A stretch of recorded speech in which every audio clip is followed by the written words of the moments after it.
Yeah, nice to meet you. I saw Yes. like you did like a retweet of like one of my tweets and like you went super successful. Like that was crazy.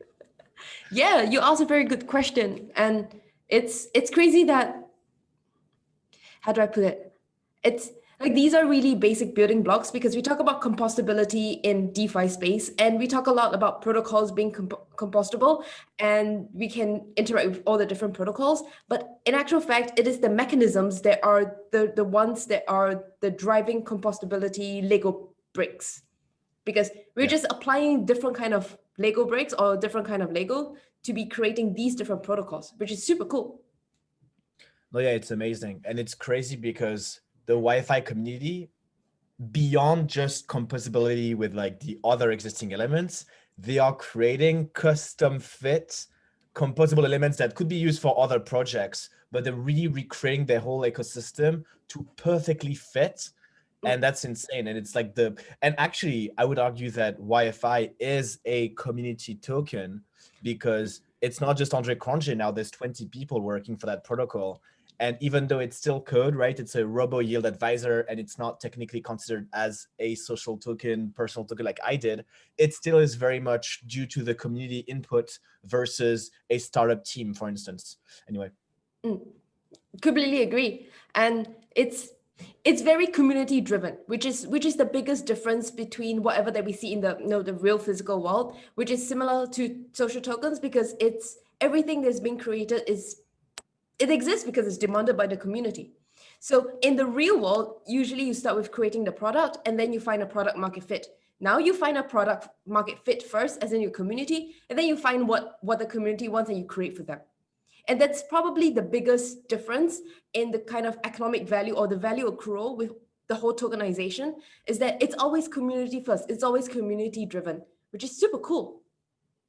Yeah, it's awesome because most of the things online are kind of gig economy driven and like the users bring values through network effects. And so they need to be rewarded for their value that they bring. And so far, nothing happened.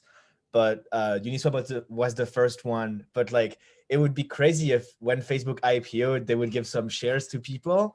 Like, and it's much bigger than Uniswap. So like, it would probably be like $5,000 per person. And I hope that's the future. uh, yeah, anyway, we can talk about this in deeper. Yeah. Okay. Yeah. So thank you for joining us, Alex. Alex is the creator of Alex Token, and he also created C Club for social tokens. I think social tokens are super cool because social tokens are basically community tokens. What we're doing is tokenizing memberships in country clubs. And with that, you can get special access to stuff, you can get special rights to different people, different communities, and things like that. But more importantly, from an economics perspective, what are these tokens signaling or what are these tokens conveying? I think the tokens are really cool in conveying the information about the reputation and pricing them in a more uniform manner. So there are so many different communities, right? And the only way to justify which community is better than the other is the price of the country club. So if your country club is like $200,000 a year, then okay, this country club is like super fancy. But and that works in a more uniform kind of system, country clubs. But when it comes to people, when it comes to reputation of people, when it comes to how you can trust people, there's no way to be pricing them. Yeah. So yeah, I think that's what you have kind of done with tokenizing yourself. And Yeah, so I can talk more about this. So yeah, like social tokens divide in two categories, community tokens and personal tokens. And so as you said, community tokens is usually it's you need to like earn the token for your participation and engagement. So it's kind of a indicator for your reputation as a member of that community. And you do projects together, and sometimes to access products or services or access to something, you need to hold at least a certain amount. And if you do sell, you get booted out of that membership, just like when you cancel a membership of a country club. So that's the community token side of it. And then the personal token is a bit different. It's a bit less the crypto ethos, but more the startup ethos. Like I grew up like really wanting to be in Silicon Valley and technology. And so that's a bit different from the crypto ethos. And so here, personal token is more like an accelerator that's centered around a person So in my case with the Alex token, I got funding. I got $20,000 initially, and then people did some OTC deals, meaning that I gave them some tokens. So it's a bit like next generation angel investing via crypto. And so this, plus the fact that now everyone, whether it's OTC or they just like bought the token, or I said, I would reward you if you do X thing. It's basically I'm getting skin in the game advisors and people literally building tools as well for the Alex token, which is super impressive. And so, yeah, like, so personal token is a bit different. It's more like in life, there are incubators like Y Combinator if you want to do a startup, or others. And a personal token is like you create an accelerator centered around you. And there's like all these moving pieces like funding or advisors that organically come to you versus you coming to an incubator. And so because this space is extremely new, as you said, like I'm a founding member of Seed Club, which tries to be an incubator slash think tank on personal token and community tokens. And so I think we've soon announced the cohort 1, or maybe we announced it already, I'm not sure when this is released. And so yeah, there will be RAC, the music artist, there will be me, Brian Flynn, and tons of others. And we're just gonna learn as a space and experiment with our tokens. So that's like the brief on Seed Club and personal tokens and community tokens and stuff. And it's a very fascinating space because it's great to see like where the puck is heading. And DeFi right now is super hot because those teams worked in 2018, 2019. And I feel like right now, this is the start of this wave. And I'm really bullish because it's much easier to understand for people the analogy between like invest in someone, invest in a community. That's less complex than, DeFi, AMM, bonding curves, and all of these technical terms. So I think maybe this wave will actually be one of the first mainstream waves, and I'm super excited for this.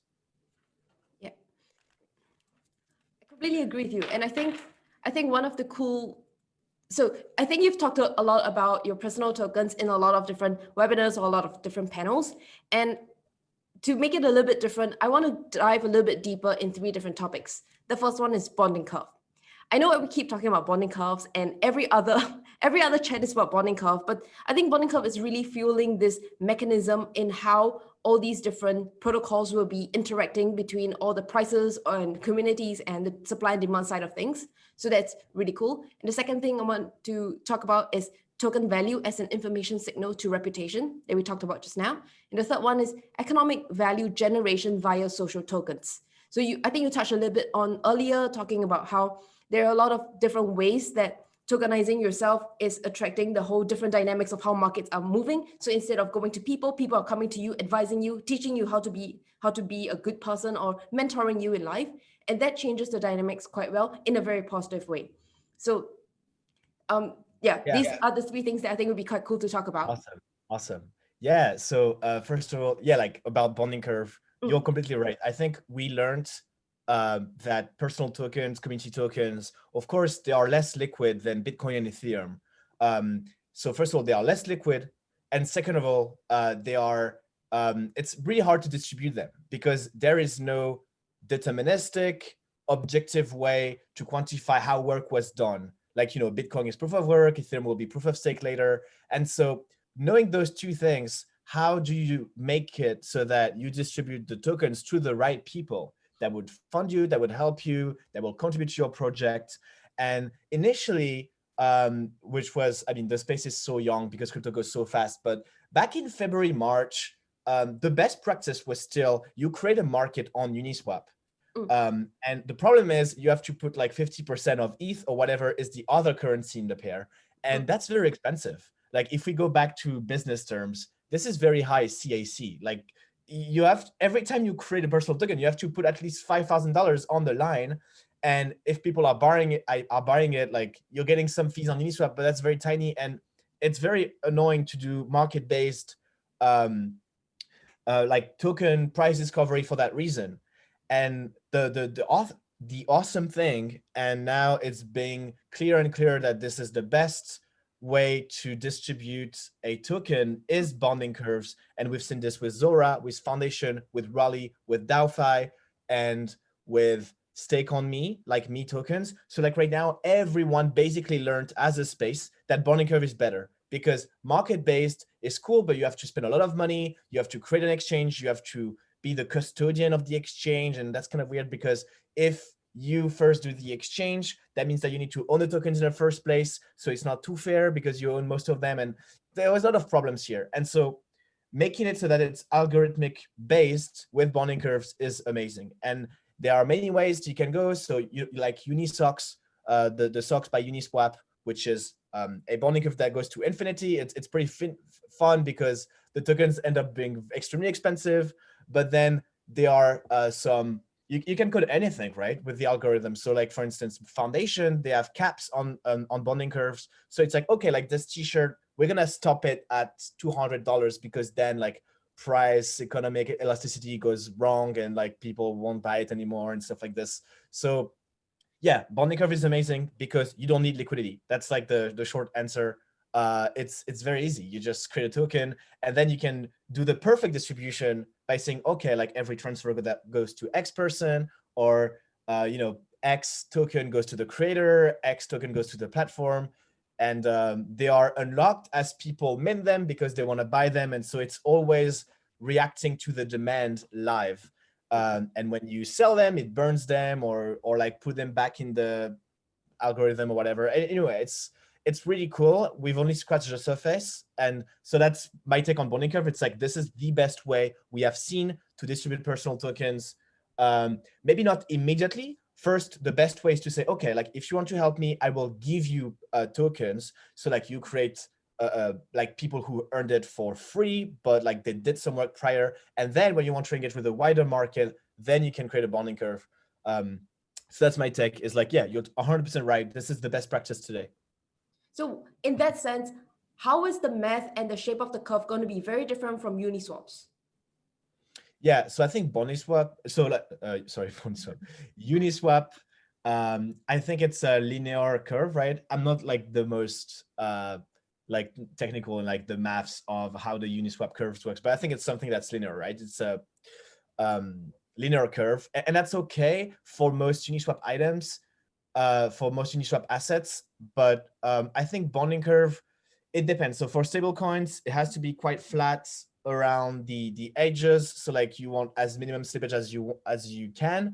But bonding curves of illiquid assets like social tokens, usually you can customize them. I think on Stake on Me, you can literally see the curve, and like you can say, for instance, I'm a freelancer. I don't want to be booked more than 40 hours of my time in the case that one token equal 1 hour. So what you can do is that the price doesn't inflate too much for the first 40 hours, and then it becomes very expensive. And so that way, it's people will not book you after 40 hours. And if they do, you will make a lot of money. So it's like a win-win. So that's one category of bonding curve. But really, like, we don't really know. We don't really know too much. It depends on how big is your audience. If it's quite big, then you don't want a too big curve because people are just going to not be incentivized because it will become too expensive too quickly. So how big is your audience? How expensive and how scarce do you want your asset to be? These are kind of the bullet points of like what's important, but I do not have a magic recipe for this. Yeah, so one of the problems that I realize is that everything is immutable, right? So once I code the bonding curve and I define the shape of the curve to be a specific way, then my community changes, my community continues to grow. So how in the world do I integrate the new information of a new set of community members into my bonding curve? How do I change that?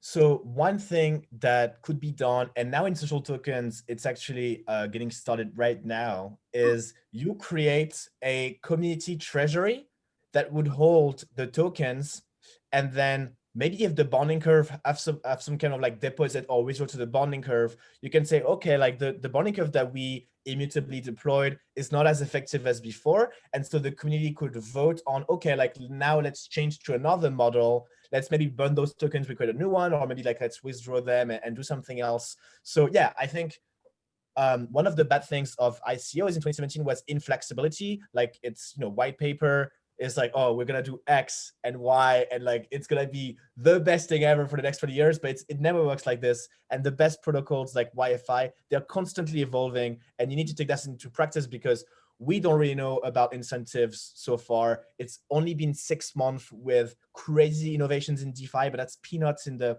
grand scheme of things. And so, yeah, you need to have basically either the compound governance module, which works pretty great, where you can input code, or the Wi-Fi way of doing things, which is you first do a proposal and then you write the code for it if there's enough support from that community. So yeah, like the thing is, yeah, sure, it's immutable. And so have a community that's reacting to how well it's doing and that can monitor, okay, like now we need to do another version of it.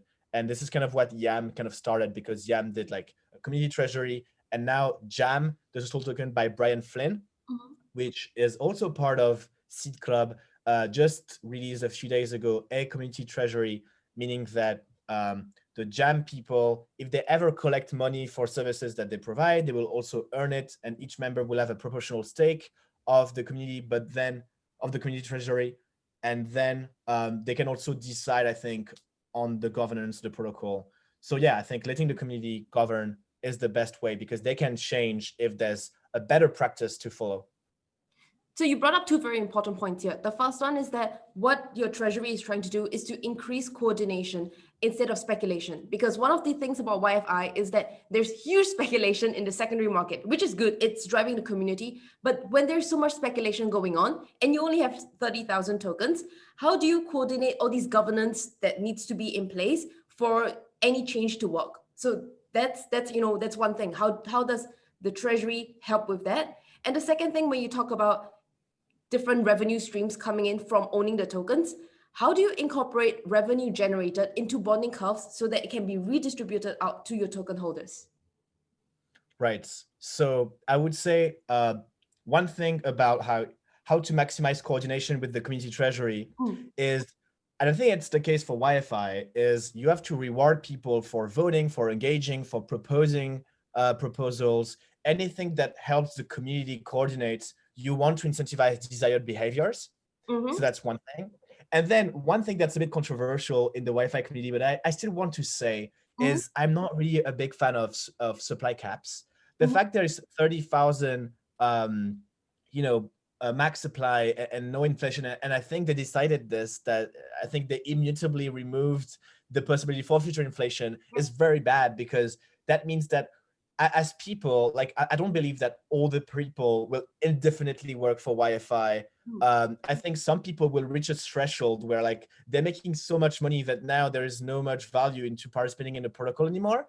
And I think that's actually something that for coordination is not ideal. So you want to incentivize behavior, but the thing is, your war chest of the community treasury is not infinite.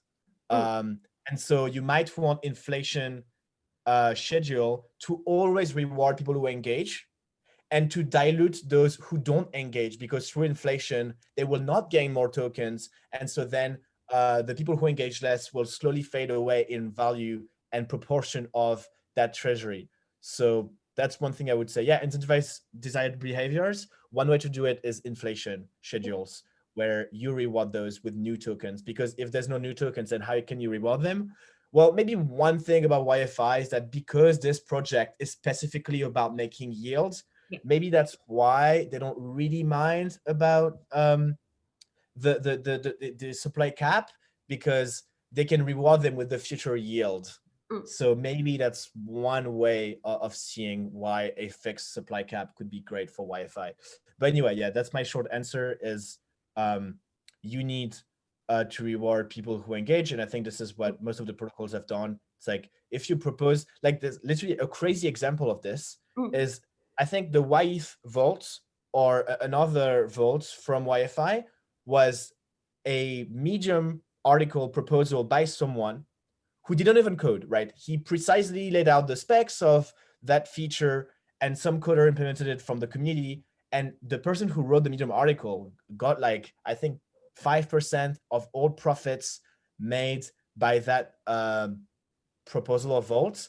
And I think it's getting erased right now because that person is making a lot of money. But at least it's a nice incentive. Like if he built the entire thing or she built the entire thing, they should get some incentives out of it. And this is how you keep it a community engaged. It's like, oh, wow, if I design the next big profit maximizing tool that's quite safe, I should be rewarded for it. And this is probably why the Wi-Fi community is so strong, is because right now they seem to incentivize people who engage positively and add value. So when I was looking at how you could increase, how you could, because right now a lot of them are just very, very much like a membership system, right? So when I buy your tokens, I get access to you as a recorder, or you as a singer, or you as an artist. I get access to your music, to your videos, to your community. And one way to also look at this membership is a way of investing in people. So, which is, the whole idea of your token price as a signal to your reputation. So one way is to commoditize individuality, or commoditizing community, depending on community tokens or social individual tokens. Now, so this is where I'm investing in someone, and how in the world do I get returns? And one thing that I was right. looking at is, I don't know what kind of models that you have in mind, because I'm guessing with Seed Club, you have a lot of different cool models to play with. And one model is basically for every $100 that I have in income, 20% will always go into the bonding curve. So it increases the value of the token. And me as a token holder, if I'm done with investing in you and I want to exit, then I can collect my 20% of your revenue or of your income based on the proportion of tokens that I own. Is there something that you Right. have in mind in C Club? Yeah. So yeah, like I think giving tokens and the signaling mechanism is really awesome for many reasons. So one is Sybil resistance. So if you have tokens of many people, or like, me, the address on Etherscan that is Alex Masmejean.eth, and that has Alex tokens, like, is extremely likely to be me. Like if you create a fake account of myself, but you don't have any Alex tokens, that's kind of weird. And if you put them on a DEX, it's like, well, I'm receiving an issuance of Alex tokens every month. That's how my vesting schedule works for my token. So you can see it's not the real Alex if they pretend to be me. So one is cyber resistance. Two, the great way of signaling with a community token is something that Simon de la Rouvière, which is a researcher about bonding curve and everything, called gratitude tokens. Gratitude. So it's basically, if I give tokens to someone, it's a credential that I support them. And so it's extremely interesting because beyond the just access to my content, that means that, for instance, if Vitalik Buterin, which is extremely respected in the Ethereum community, of course, gives a token called like Vitalik Buterin, like great developer, that's a huge credential for that person. And so it makes every single person a credential. Like, oh, you are approved by this person. Well, then by trust association, because I trust them, now I trust you. So that's another great way. And yeah, there's tons of models yet to be discovered, but these two are quite great. And then, yeah, as you said, exclusive access to content is really important. And so there's Collabland, who does Telegram and Discord, where you have to hold a certain amount. So it's not actually buying, because you hold them, so you are still exposed. You don't transfer them. You hold them, and the proof of holding them grants you access to those. And if you sell, you get kicked out. And then there's also things like Outpost Protocol, which just came out, I think, 2 weeks ago, which is like Substack, an email newsletter provider, but you need to hold at least a certain amount of tokens to unlock the newsletter. So again, it's very interesting, because if you sell those tokens, you lose access to the newsletter. And so there's tons of different ways. And yeah, and for bonding curve, what would probably be good to use bonding curve for things like exclusive access to content, because that means people are still getting utility from something, like, oh, accessing to a group or a discount or a product of any kind, and the price fluctuates with the bonding curve depending on the demand. Yeah. So what we're talking a lot about here is how bonding curves can be used to be incentivizing good behaviors. Now, the reality is that as much as we want to always design things to incentivize good behaviors, it's very easy to also use these mechanisms to be exploiting bad behaviors. So what I mean, as an artist, I can be creating like music, and I want my music to be hitting Spotify's top charts, or the whole Substack thing. And I can be issuing my tokens to all my community members saying that go and spam likes or go and spam share buttons or go and spam and spoil the algorithm or game the algorithm. And then it becomes, yeah, then these tokens become an incentive to be creating bad behaviors. How can we, what kind of mechanisms can we put in place to reduce these kind of bad behaviors? So, so there's many. One of them is, for instance, if you buy from a bonding curve something that is redeemable for a product or services like music or anything else or discount or something, if you fractionalize this ownership, meaning like you can buy 0.12 or 13, that incentivizes speculation. Because if you buy a fraction of something, you cannot redeem the full utility. And so that means that you must be in for the speculation 100%. And so what other websites are doing right now, like I think Foundation, is they removed the fractionalization part. So it means that now, sure, the price will dynamically change with the bonding curve, but you can only buy one. There is no more decimals after that. And so that way you kind of remove some people who just want to speculate and just want to hold a fraction of it. So that's one thing. And then, yeah, it's really hard to remove all the game theoretical holes that can be formed, because there will always be some greedy people, especially if the price goes super high. So maybe one thing is to not make the bonding curve extremely aggressive. So like you make it so that prices slightly go up. And so that way, if they can only do, 10x over like 1,000 first or 10,000 first of the supply, then people will, the greedy persona will flock to a more profit maximizing protocol. And so you will be left out with only the true believers. And then, yeah, like for the Spotify example that you put, I think it's already the case today that people are utilizing Spotify. I think there are some fake artists that are very skilled at SEO, and they publish like kind of random music, but it's very high ranked on Google. And so people listen to those songs, and then Spotify pays a certain amount of money. And so if the SEO cost is less than the Spotify revenue, then they make rational economic decisions. So yeah, it's really hard. Like, yeah, like the question is way easier said than done about like reward the people that you want to incentivize. There will always be some people who want to speculate, but sometimes it's great because when you talk about art, for instance, art is extremely underfunded. And Patreon, it's just the early believers. Like there is no money to be made. But so what RSC did is he is giving tokens to Patreon people, and the token might have future value. And so now I think his Patreon really, really went up because now people are incentivized to put on Patreon. And it's not necessarily a bad thing.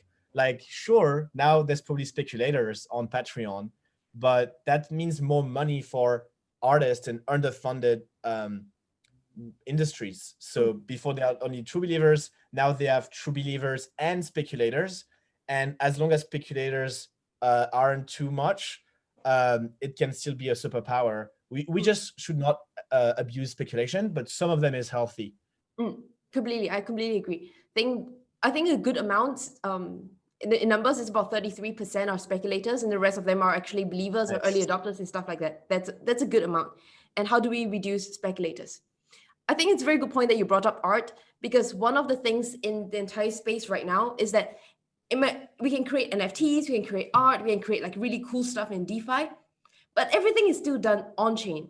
As much as we want to use, these kind of ROC using his tokens to incentivize playing on Spotify, these are off-chain data. So, but as a social token, it's a living dynamic thing that integrates within on-chain and off-chain. So how do you integrate off-chain data? How do you integrate off-chain data? How do you verify off-chain data? And how do you put that information of off-chain data into the bonding curve so that it also reflects what the reality is? So this is a very interesting question. And I discussed this with Jacob Horn, the CEO of Zora. And I think the answer is it's just too hard. And what we need, like, one way of doing this would be you can be quite hacky and you scrap the Spotify listeners, you scrap the Twitter followers, you try to recoup their emails, and then you can email them like some link. it's just extremely hard. And so the solution is we just need to wait a bit more for Web3 systems to emerge. So in the music example, Audius is a protocol for music that will be released very soon. They will have that token. And so when you have everything on chain about the music listeners and stuff like this, it will be much easier. It's like, oh, okay, well, my music genre is very close to these artists. And so I am going to give free music like coupons to everyone who at least listened 1,000 times to all of these artists. And so that way it's like, hey, you liked X artist, like you will maybe like me. And so that could be a great promotional thing that is just, Spotify is a walled garden, just like any centralized services. And so I think there's Moneymail.ai, that's a company that's trying to do, to integrate Web2, or even cctip.io, which is something on Twitter where you can give tokens to people. But infiltrating Web2 platforms is very hard because by definition, yeah, they have APIs, but they're pretty closed off, and you would need oracles to listen on chain. And sometimes it's quite closed off, or if you want to scrap the algorithms of those Web2 people, will say, oh, you're a bot, you're gonna be blocked because you're searching too fast. So that the answer is we need to wait for Web3 things to do. And the problem is most of these things are beyond money, and it's more data.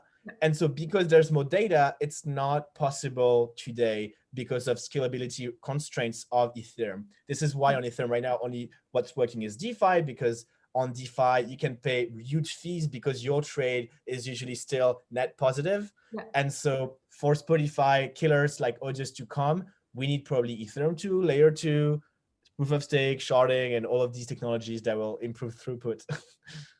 Absolutely agree.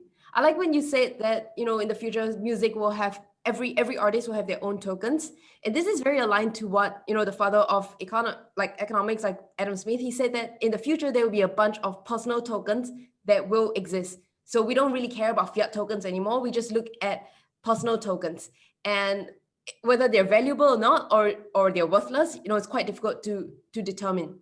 So I think what these tokens are used for right now, when you mentioned about artists having their tokens, is that we are tokenizing the future cash flow of these artists and putting a value to them right now.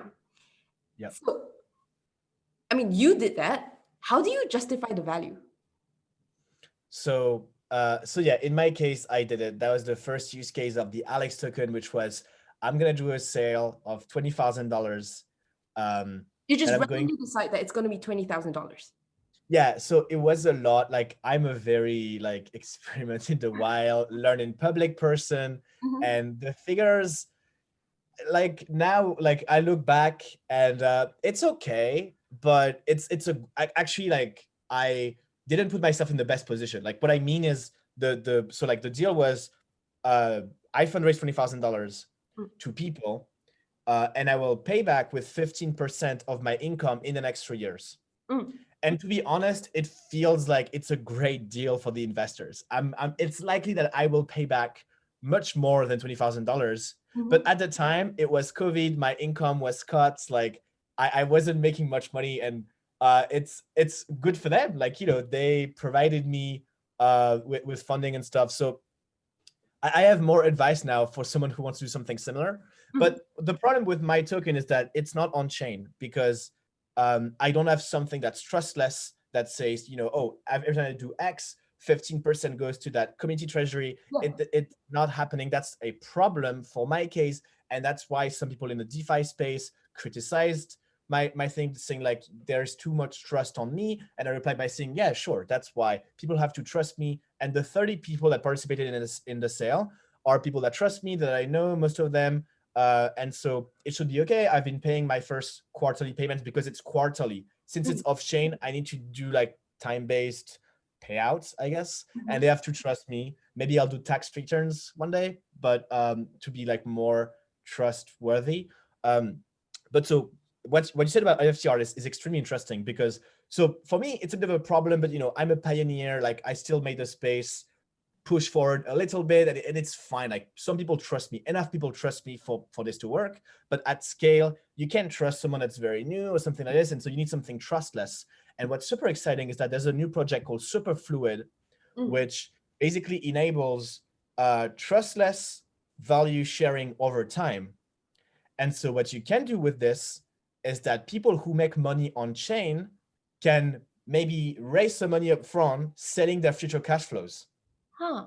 And that's fascinating, because what kind of person makes money on chain? NFT artists, right?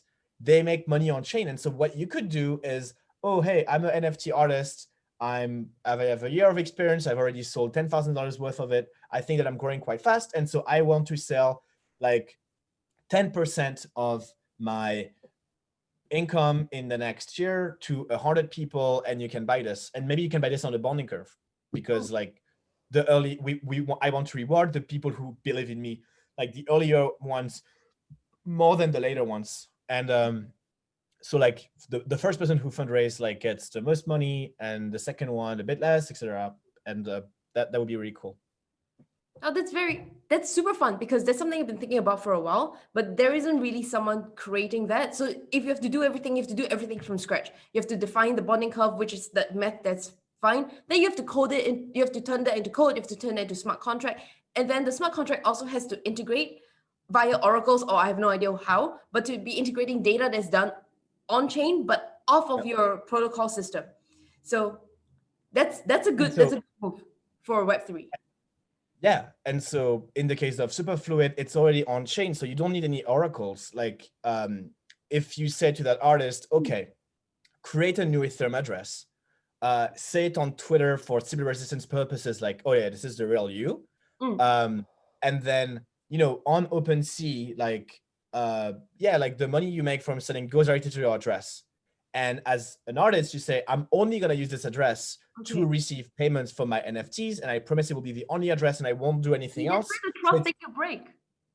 Because that's where the trusting could break. Because I could create a different wallet where I can have different kind of token, different kind of NFTs, and I'm still the artist, but you can never verify that. That's very true. And that's a problem. One thing that could be kind of done to temper that is, well, you said you will at least post X amount of paintings or whatever, and they could do another ones if they want, but at least they will have to publish some. And yeah, but I agree, like there's a lot of trust that could break, because you can create another wallet, and you can also stop posting NFTs and stuff like this. So one thing to kind of counteract this is to have an existing reputation, like not be anonymous. Like, so for instance, in my case, my Alex token, like there's no way I'm gonna run away and scam. I can technically, because it's not trustless, but my entire reputation in crypto is a lot about my Twitter and my token and everything. Like the Sushi Swap person left because no one knows them, and they've been there for 2 weeks, and they've had so much strong incentives because they make so much money so quickly. But in my case, there's already people doubting me. Even me, I've done only good so far. So like if I left, I mean, I would be completely destroyed in reputation, and it would make no economic sense, because the Alex token would plunge, and yeah, makes no sense. So reputation is a good holder of good behavior. Absolutely. And I think that's exactly what we're doing. In that case, then, do you think the fact that we can tokenize reputation in social tokens is the key difference between social tokens and loyalty points? Yeah, because loyalty points, like the more you have, the better. And maybe you could buy them in crypto in secondary markets. So it will always be gameable for like people who are wealthy, but reputation is earned. And you can't really fake that. You have to build relationships with people. You have to build products over time and to do good over time. And so, yeah, like reputation is really, really, really hard to make, because it's something that's quite subjective. And tons of teams have tried to do some stuff to quantify reputation, but it's really hard. But maybe a small reputation could be easy to do, like, oh, if you've shared on Twitter or things like this. Or if the reputation is money based, it's much easier as well, because you can't fake it, because otherwise you're just going to pay a ton. So that's why, for instance, RAC is giving money to the Patreon subscribers, because like you can't fake it. Like you're going to give out a ton of money if you really, and that's great, right? So that's great for the artists. So like no one can fake it. So you can give out reputations for people who do objective work, and so that's giving money. That's one thing. Or it could be something very lightweight, but for some more important contribution, it has to be on a case by case basis, which doesn't really scale. And this is why it's such a hard problem. You know, you brought up a very good point on the whole reputation thing as well, because how I see it is kind of like the Nexus Mutual model, because I'm staking not on the I'm staking on the reputation of this smart contract that has no bug, but instead of that, I'm staking that this guy will continuously have value in his reputation, and he's not going to, you know, do bad things and then have his reputation completely destroyed. So when I'm staking my tokens, or when I'm purchasing the tokens, then I'm staking my trust in that this reputation or this person will have no bugs in the smart contract kind of thing. Yeah, Nexus Mutual is amazing, because if you if you sell insurance for a protocol, it's an awesome side of your reputation. It's like you are now incentivized to protect that project, to audit that project, and to help out in many ways. So that's pretty awesome. And they also introduced like shield mining very recently, where like if you are the project owner, you can even give out NXM tokens, or I think the tokens for incentivizing. So that's pretty cool. Yeah, like also that's one way to hack reputation. Is like, what incentives, what tokens do you have? If they are beneficial, then we can say, okay, this is like a good reputation. So if you, and I think that's what Aave is trying to do, is like Aave is trying to is trying to give out tokens, so which kind of are kind of reputation, but you can also buy on secondary market. So actually, yeah, one thing is maybe a good thing about reputation would be something that's non-transferable, so that you cannot bribe people. And so this is what DAOs are very interesting, like the Moloch DAO framework, because in the DAO framework, it is non-transferable. You have to be vetted by the community to receive X tokens. But to go back to the Nexus Mutual example, sometimes it doesn't really matter. You still want anyone to buy it, and it's okay because it fuels speculation. And so in that case, Nexus Mutual, if you're selling insurance, that means that your reputation is great, because now you are incentivized, or you're taking a risk for the one project that you care about. So one last question on value generation. How do you increase the economic value with these tokens? So how do you increase your economic value of your token? So in my token, Alex in particular, the very first sale was $20,000, but it was just to 30 people. This was basically like a closed OTC sale, and as soon as I filled up the $20,000, it was gone.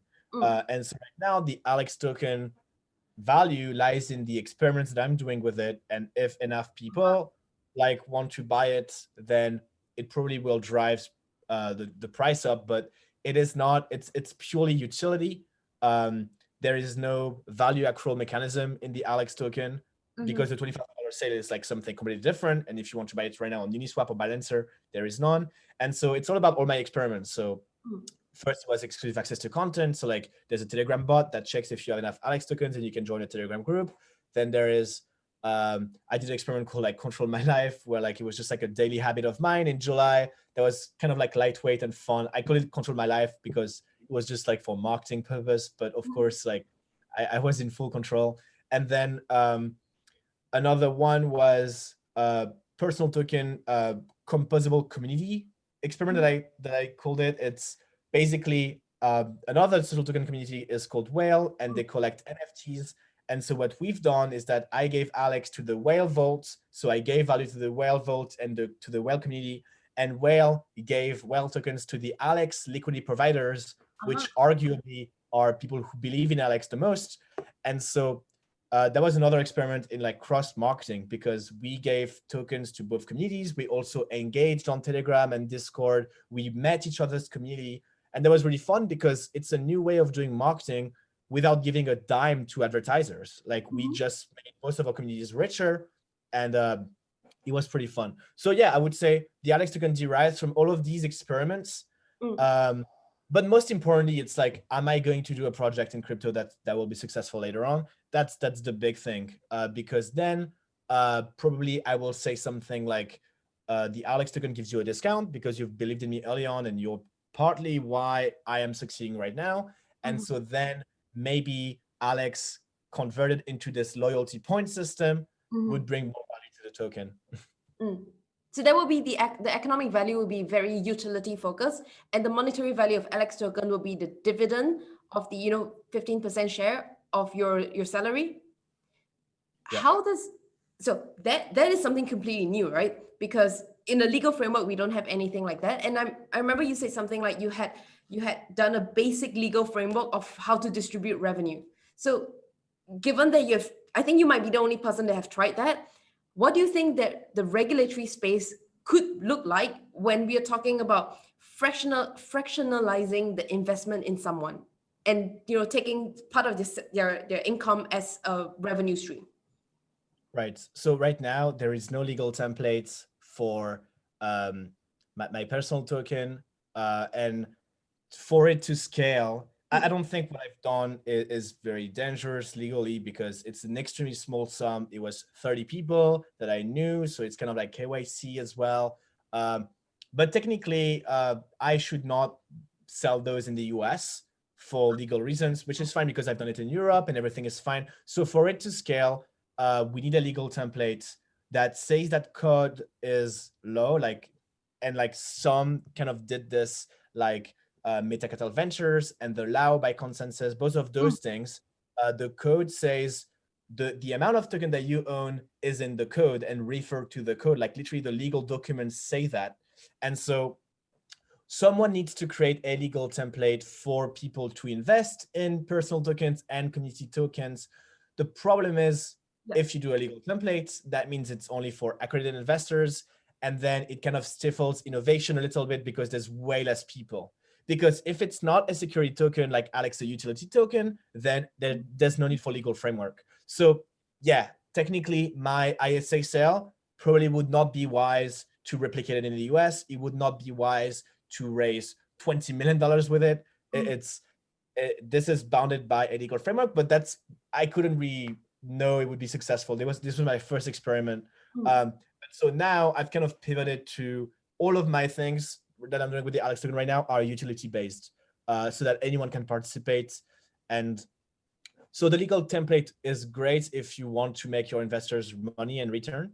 And it's not been done yet. I haven't done it myself. Do you think there should be a legal framework for utility tokens? I don't think so. Utility tokens by definition gets you access to, like, that doesn't need, there's no promise of making money purely. Like, there's always an item to be redeemable for. So I think, Zora and Foundation, these are not security tokens. Like, the price does react to the market with a bonding curve, but at the end of the day, you can still redeem it for something concrete.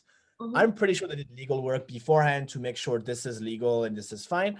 And so because of this, I feel like you don't really need a legal framework to release your utility token, because it's for some utility, like access to a Telegram or something. If the price is like speculative, then that's fine. As it's like, prices of shoes and whatever, like they vary over time as well. Now it's just algorithmically enforced. And sure, now there's some speculation, but like you can also buy some sneakers and sell them later for a bigger amount. So I would say, yeah, maybe, I don't know. I don't think there should be a legal framework for utility tokens, because if so, that would really stifle innovation. For security tokens, maybe, because you want to protect investors from bad deals. But if you promise utility and people buy it literally for the utility, or they speculate but they still know that there's utility at the end of it, then it should be fine. I'm not a legal expert. I'm not a lawyer. Yeah, because I'm also thinking, can we, because these utility is something that we promise to the users, and can we enforce this promise legally? So not like the promise is not in terms of ROI, but the promise is in terms of you invest in me and I will do my best to create a lot of cool projects or do a lot of experiments so that you can use the tokens for something, because there's something that we don't have right now, and I feel like nobody's going to do anything about it. Right. But like the legal real world is extremely slow anyway, and you don't want to go through that. So I think encoding it in smart contract in a trustless manner is the best way. Like create your own laws deterministically incorporated on Ethereum and not the legal jurisdiction that you're part of, because it's enforceable, everyone can see it, it's much better. And so for utility tokens, that's probably the best way to ensure, like, for instance, my Telegram bot, like, it will admit you if you have the token. It's like a rule, like, I will not cheat you. Anyway, so that's, yeah, like the legal framework is okay, just like if there's some money involved for pure investments, but there's so many playful things that you can do beyond just making money for your people. And this is why it's very interesting. And even YFI, like, it's basically promising future income. And it is not a security token because it kind of belongs to so many people that it probably is okay. And I hope for them, because it's a really great innovative product. So I would say short legal framework and long, like, trustless or like rules that are encoded and things like this. Absolutely agree. Yeah. Okay, so one last question. If you can have one recommendation for these like social token designers who want to create this membership community tokens, what would you recommend? So I would recommend get in touch with Seed Club, which is an incubator to discover this. I would also say go on forefront.news, which is a website like that creates many articles and interviews about social tokens. And then I would go, like, we're in October right now, and November, there's going to be a ton of hackathons, and it's probably the next big thing. And so if you want to experiment with it, no one really knows what's up, and you can be a leader of this new paradigm, because it's very exciting. And we've seen community work really well, even without money incentives. Like, Wikipedia is an awesome community of people putting knowledge for free. And what about other things? And maybe community could direct public goods, and public goods are some of the most important things on earth, like clean air or open source or things like this. And so, yeah, it's extremely interesting. And so if you want to create your own, feel free to talk to me, or Seed Club, or Forefront, or any other thing. I'm happy to direct you. Okay, awesome. I'll put all the links in the description as well. Okay, cool. Thank you, Alex. Thank you so much, Lisa.